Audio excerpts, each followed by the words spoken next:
माजी आमदार भाऊराव गोरेगावकर यांची काँग्रेसला सोडचिठ्ठी। भाऊराव गोरेगावकर आता शिवसेनेमध्ये प्रवेश करणार आहेत। उपमुख्यमंत्री एकनाथ शिंदे यांच्या उपस्थितीमध्ये पक्षप्रवेश होणार आहे। हिंगोलीमध्ये काँग्रेसला हा मोठा धक्का मानला जातोय। माजी आमदार भाऊराव गोरेगावकर यांनी काँग्रेसला सोडचिठ्ठी दिलेली आहे। शिवसेनेमध्ये आता ते प्रवेश करणार आहेत। उपमुख्यमंत्री एकनाथ शिंदे यांच्या उपस्थितीमध्ये हा पक्षप्रवेश होणार आहे। त्यामुळे आता हिंगोलीमध्ये काँग्रेसला हा मोठा धक्का मानला जातोय।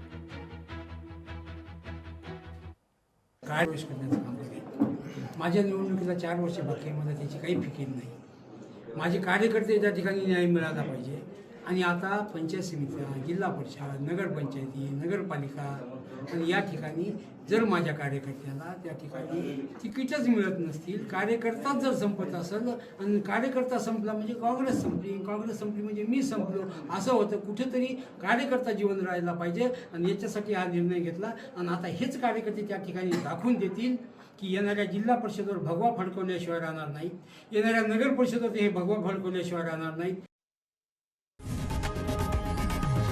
लोकशाही मराठी ऐका, पहा, जागरूक रहा।